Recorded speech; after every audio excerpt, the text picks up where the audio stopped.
जिसके बारे में सम्मान करने के लिए मुझे कहा गया है वो है हमारे भाई, छोटे भाई। इस मंच में मेरे एक ही छोटा भाई है दीपक को छोड़ के, तो विश्वनाथ दुबे जी है।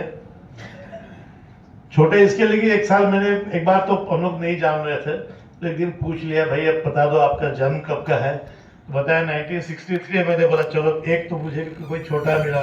चंदू भाई से मैंने सिखाया कहीं कहीं भाई का छोटा तो ढूंढ लिया करो। विश्वनाथ दुबे के बारे में मैं इतना ही कहना चाहूंगा कि एक शेर उनके लिए भी कह दूंगा, चंदू भाई, सिर्फ हंगामा खड़ा करना मेरा मकसद नहीं, मेरी कोशिश है सूरत बदलनी चाहिए, मेरे सीने में ना सही तेरे सीने में सही, अगर आग है तो आग निकलनी चाहिए। तो ये शेर भी इसके लिए कहा कि आज जिसको भी देखना होगा 4 दिन बाद मेरे ख्याल से अगले हफ्ते में होली आएगी। कार्यक्रम करने के मामले में, पब्लिक जुटाने के मामले में हमारे हिंदी भाषियों में जो 2-4 लोग हैं, तो उसमें से एक विश्वनाथ दुबे जी।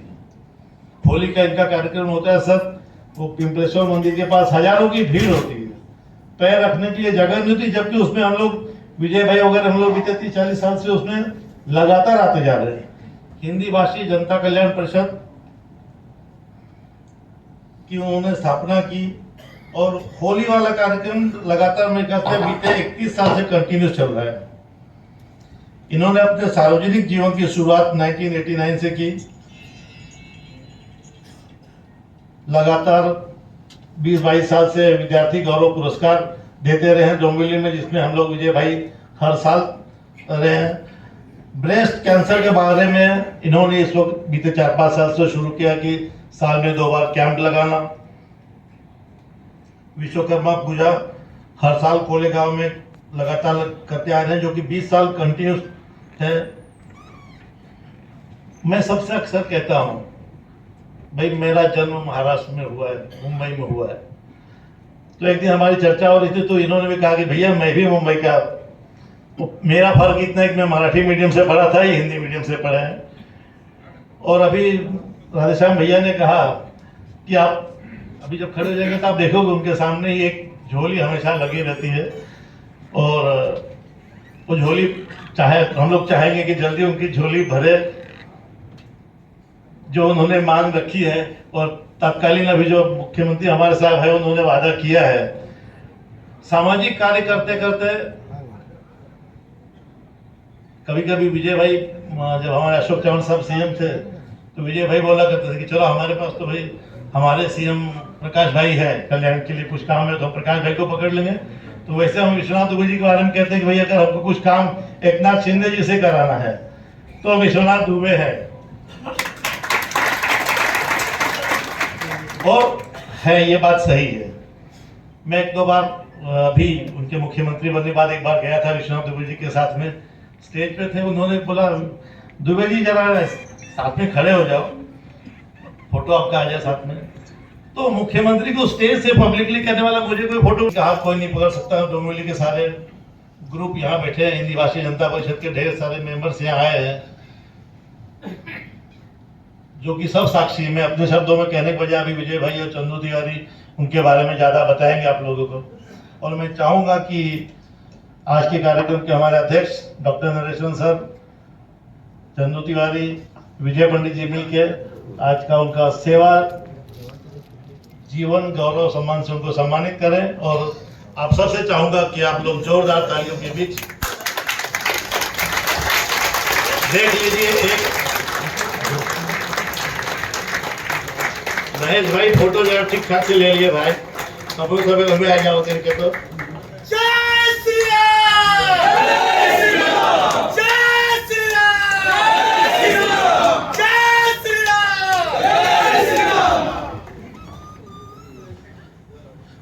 नन्हे भैया आपका यह स्वागत इसके लिए भी किया जा रहा है कि आप आगे अपना कार्य इसी तरह से करते रहे। अमरनाथ से मेरे भाई यहाँ सामने बैठे, एक बार टेलीफोनिक बात हुई कि भैया तो सबके बिना तो वहीं से काम हो जाए। नन्हे भाई का एक और संकल्प है कि कल्याण में एक और भवन की जरूरत है, और हमारे खासदार साहब ने अप्रूवल दे।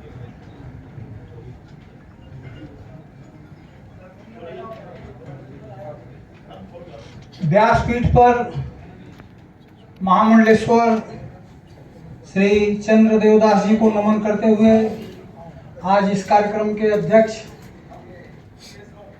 पूर्व उप कुलगुरु मुंबई विश्वविद्यालय के नरेश चंद्र जी और आज के सम्मानित डॉक्टर राधेश्याम तिवारी जी, प्रकाश मुथा जी, मेरे हृदय में बसने वाले मेरे बड़े भाई विजय पंडित जी, मुन्ना पांडे जी, हृदय नारायण मिश्र जी और प्रेम तिवारी जी, केसरवानी जी और ओम प्रकाश जी के कक्का चंदू तिवारी जी, आप सभी मुझे मानने वाले तलवा से ब्राह्मण जन जागरण संस्था के श्री अनिल शुक्ल जी और उनकी पूरी टीम, दीवा से चंद्रभान मिश्र जी और उनकी टीम, डोंबिवली से मेरे कंधे से कंधा में मिला के चलने वाले मेरे सभी भाई, कुछ बहनें भी जो मुझे मानती हैं वो आई हुई हैं यहाँ पर, समाज के भीष्म पितामह पवन चौबे जी, मेरे शिक्षा क्षेत्र के मेरे गुरुवर पीए त्रिवेदी जी, गौरी दत्त विद्यालय में मेरा अध्ययन हुआ, वहां पर मुझे इनका मार्गदर्शन मिला, अंबरनाथ से रमाकांत मिश्र जी और उनकी पूरी टीम, आप सभी लोगों को मैं हृदय से वंदन करता हूँ। सिया राम मैं सब जग जानी, करहूँ प्रणाम जोर जुग पानी। आपके हृदय में बसने वाले प्रभु श्री राम जी का मैं वंदन नमन एवं प्रणाम करता हूँ। आज मुझे सेवा संघर्ष सम्मान दिया जा रहा है। अभी क्यों दिया जा रहा है भाई, ये यहाँ की टीम जाने। निज कवित कहीं लागन नीका, सरस होई अथवा एक फीका। तो सम्मान तो सभी को अच्छा लगता है, तो शायद मुझे भी अच्छा लगता ही होगा। मैंने संघर्ष की मेरे शुरुआत हुई सन 1998 से, लेकिन ये संघर्ष है, मुझे पता ही नहीं चला कि ये संघर्ष क्या होता है, क्योंकि अंतिम सत्य वही है जो प्रभु आपसे करा दे। मेरा जीवन मुंबई से ही शुरू हुआ है और मेरे पिता श्री राम भजन दुबे जी को यहाँ पर बैठने वालों में शायद बहुत कम लोग जानते होंगे। उसमें से जानने वाले डॉक्टर राधेश्याम तिवारी जी के पिताजी श्री अवध नारायण तिवारी जी थे। जब उत्तर भारतीय संघ की स्थापना हो रही थी तो बांके राम तिवारी जी 7 दिन में 5 दिन आकर के पिताजी का पैर छूते थे और उनका नाम ही गुरु पड़ गया था कि गुरुजी मदद कर दे, गुरुजी मदद कर दे, गुरुजी मदद कर दे। रामनाथ पांडे वगैरह भी आया करते थे। बाकी ये तो लंबी श्रृंखला है, मैं नाम लेने लूंगा तो समाज सेवा तो मेरे ब्लड में ही मुझे मिली। मुझे पता नहीं चला कि कैसे समाज सेवा की जाती है, लेकिन ये समझ में आया कि छोटा मोटा निस्वार्थ भाव से अगर काम किया जाए तो वो समाज सेवा है कि नहीं है मुझे नहीं मालूम है, लेकिन मैं करते गया। एक जमाना था यहाँ कल्याण परिसर, थाना परिसर, न्यू मुंबई में हरिवंश सिंह जी हुआ करते थे, अभी भी हैं, बाद में सांसद हो गए। तो वो जब भी मंच से आते थे तो बोलते थे कि मेरा दरवाजा आप लोगों के लिए 24 घंटा खुला है। मैं समझ नहीं पाता था कि ये 24 घंटे दरवाजा का खोल के बैठा है और संगे संगे एक बंदूक वाला लेके चलते हैं, रिवॉल्वर वाला लेके चलते हैं। ये अपने जीरे डरा थे 24 घंटा दरवाजा कैसे खोले हैं। तो मैं क्या किया कि मेरा जो रूम था, मेरी धर्म पत्नी मेरे बगल में ही भाई सोती थी, वो भी कहाँ जाएगी, तो मैं कड़ी नहीं लगाता था। लेकिन मेरी आवाज कौन सुने कि मेरा दरवाजा आप लोग के लिए 24 घंटे खुला है। लेकिन मैंने बोला दरवाजा खोल के ही सोऊंगा, अभी देखूं भाई इसका क्या प्रतिफल है। ये मैं अपने जीवन की अपनी यथार्थ बात बता रहा हूँ भाई, भाषणबाजी का जरूर हाजिर होगा। ये डोंबिवली के लोग बड़े गर्व से करते हैं भाई, अगर जब भी याद करोगे तो मेरे एक राजनीतिक गुरु चंद्रमणि चौबे जी थे क्या मतलब है वो, तो किसी को सेटता नहीं था। और कुछ लोग सोचते थे कि मैं जो बोलूं वही सुने। स्थिति ऐसी उत्पन्न हुई कि जेके क्यों उन्हें पूछे भैया, वो नन्हे के पूछ ले और नन्हे हाजिर रहे। तो हमें लोग समझावे गया कि कहा करा था तू जहाँ देखा तू अपन काम धंधा न कर गया, कैसे कमावे, कैसे परिवार चलोगे, कैसे तुम्हारी गृहस्थी चले। मैं खड़ी हिंदी बोल सकता हूँ, लेकिन ये मेरे भाव हैं, तो भाव अंतःतल से जो निकल रहे हैं वो अपनी भाषा में ज्यादा प्रकट होते हैं। तो हम कहा जो हो तो हो यार, चलो देखा जाता। तो करते गया। आज भी मुझे ऐसा नहीं लगता कि मैं कुछ कर रहा हूँ, लेकिन हो रहा है भाई। और समाज बोल रहा है कि नहीं आप बहुत कुछ कर रहे हो। तो हम लोगों ने जीवन में एक सीखा कि एक थे ईंट भी अगर उठाए के कतौ रखी तो निस्वार्थ भाव से, तो वो समाज सेवा हो। और आज भी वही स्थिति है। कार्यक्रमों की लंबी श्रृंखला है हिंदी भाषी जनता परिषद की। तो मेरे मन में एक भाव होते थे और हम अपन विरोधी मानते रहे, ये विजय भैया की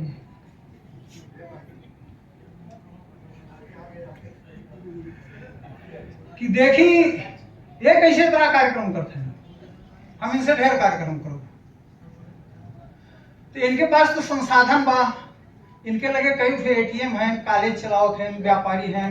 और यहाँ तो कुछ रहा भैया ने एटीएम नहीं, पासबुकों नहीं रही। लेकिन समाज ने भरपूर सहयोग दिया। ये हमारे सब सहयोगी देखिए, आईपी मिश्र जी, दीनानाथ दुबे जी, मुन्ना मिश्रा जी, सभी लोग यहाँ पर मैं किसका नाम लगभग बैठने वालों का 70% को मैं नाम से जानता हूँ। सभी लोग ने भरपूर सहयोग किया और ये हुआ कि आप आगे बढ़िए। मेरे साथ एक भामा साथ है, इनके पास एटीएम है, मेरे पास भामा साथ है। वो भामा साथ के रूप में देखिए मदन गुप्ता जी बैठे हैं, बबन चौबे जी चेका ऐसे रख दें, कहें पर सही कहे लिख ले। अब काहे कैसे करते रहे, हमसे का स्वार्थ रहा हमें समझ में नहीं आता। ऐसे बहुत जने रहे। नरेंद्र पाठक जी रहे। नरेंद्र पाठक के विषय में तो मैं बताना चाहूंगा, मैं जरूर भाई आज 2 मिनट लूंगा और मैं कहानी नहीं बता रहा हूँ, आपको यथार्थ बता रहा हूँ। अभी एक हिंदी भाषी भवन की बात आई तो महाराष्ट्र शासन ने मुझसे कहा कि 3,60,00,000 रुपए आप दीजिए और 90 फीट रोड पे आपको हम जगह अलॉट कर देते हैं। तो हम कहा कैसे मांगी यार, 3,60,00,000 रुपया बहुत होता, हम इकट्ठा देखे नहीं इतना। तो मैंने नरेंद्र पाठक से कहा, ये मुझे चाचा बोलते हैं, उस दिन मैंने बड़े आर्त भाव से कहा कि बेटा 3,60,00,000 रुपया भरना है, ये कहाँ से होगा। तो इन्होंने एक आवाज में कहा कि चाचा चिंता मत करो, 3,60,00,000 रुपया मैं भर दूंगा। तो उस दिन मुझे ऐसा लगा कि कल्याण को मैं अपना बड़ा भाई मानता हूँ और कल्याण आज उस भूमिका में निभाने के लिए मेरे साथ खड़ा है। स्थितियां चलती गई, लोगों की संख्या बढ़ती गई। आज मैं घमंड से नहीं कर रहा हूँ। अभी 18 तारीख को हिंदी भाषी जनता परिषद का एक क्षेत्र में 3 कार्यक्रम हुआ, एक ही दिन, एक ही समय पे, और तीनों जगह के कार्यकर्ताओं की टीम अलग अलग थी। पिंपलेश्वर महादेव मंदिर पे करीब 15-20 हजार लोग हमारा जो सेवा होता है उसका लाभ लेते हैं। वहां पर एक बचते बचते मैंने कार्यकर्ताओं का जाता तो उसमें कहा झूठे भीड़ मचाए हैं। तो इस झोले में क्या है भाई मुझे नहीं मालूम, हम तो टेढ़े बोली थे, हमें कितना जगह समझावत है ना, इतना काहे कि स्पष्ट बोलत है। लेकिन फिर भी कार्यकर्ताओं का अपार प्रेम, अब बड़े भाइयों का आशीर्वाद, अब स्थिति चल रही है। संघर्ष तो मैंने बहुत किया, कैसे कैसे हुआ मुझे नहीं पता है। लोग बोलते हैं कि आपने संघर्ष बहुत किया भाई। जल्द ही एक संघर्ष का समय आया, 18 मार्च 2022 होली स्नेह मिलन था, कुछ पत्रकार बंधु आए थे। मैं जन्मजाति संघ से जुड़ा हुआ हूं, लेकिन विचारधाराएं परिवर्तित हुई। हसू अडवाणी वगैरह पिताजी का आशीर्वाद लेने के लिए आते थे। जब गोधरा कांड हुआ तो मैंने कहा ये हिंदू, मैं भाई राजनीति पे नहीं जा रहा हूँ, क्षमा करिएगा, ये मैं अपने भाव बता रहा हूँ। ये हिंदुत्व की बात करने वाले ये हिंदुत्व का साथ नहीं दे रहे हैं। तो हिंदुत्व का साथ देने वाला अगर कोई भारत में है तो बाला साहब ठाकरे हैं। उसी घटना के बाद मुझे बगैर किसी की प्रेरणा से मुझे किसी ने बुलाया नहीं, मैंने शिवसेना में शामिल हो गया। और शिवसेना में शामिल होने के बाद मुझे जो स्नेह प्रेम शिवसेना ने दिया, मेरे परम मित्र 43 साल के तात्या साहब माने बैठे हुए हैं। मातोश्री में स्थिति ये आती थी कि तात्या दुबे और विश्वनाथ माने उद्धव साहब बोलते थे भाई विश्वनाथ माने आ गया और तात्या दुबे आ गया। ये हम दोनों जन का इतना प्रेम था। और मातोश्री ने मुझे उस समय कल्याण लोकसभा निरीक्षक का पद दिया। तो बात फिर मैं पीछे जा रहा हूँ। 18 मार्च 2022 को कुछ पत्रकार लोग आए थे, उसमें IBN 7 TV 9 लोकमत ऐसे पत्रों के भी पत्रकार थे। तो मेरा इंटरव्यू ले रहे थे, भाई आप कुछ बोलिए।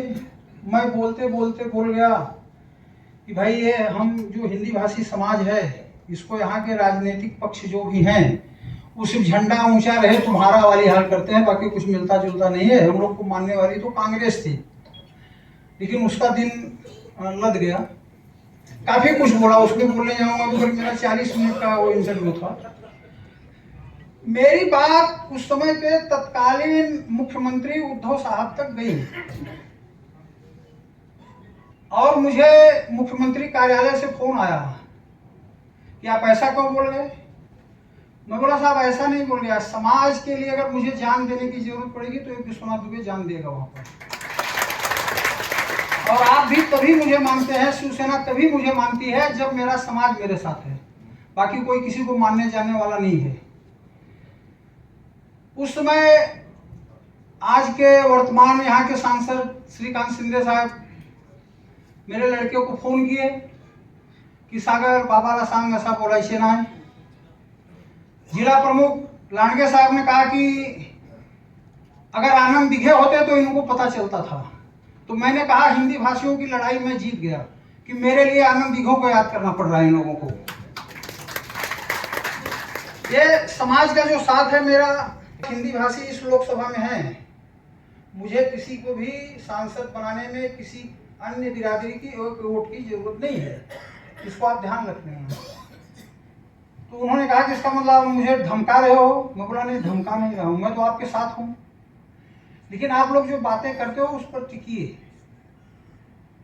तो आज स्थिति ये हुई कि संघर्ष करते करते जो संघर्ष सेवा का पुरस्कार दिया जा रहा है, तो मुझे ऐसा लग रहा है कि शायद मैं भाई पूर्ण रूप से नहीं तो एक अंश भर उस योग्य जरूर रहा होऊंगा कि इसी कल्याण नगरी में मेट्रो मॉल में 15 गुंठे जगह और 5 करोड़ रुपए की निधि महाराष्ट्र शासन हिंदी भाषी समाज के लिए तैयार हो गई है। उसमें से 2 करोड़ रुपए की निधि ट्रांसफर भी हो गई है।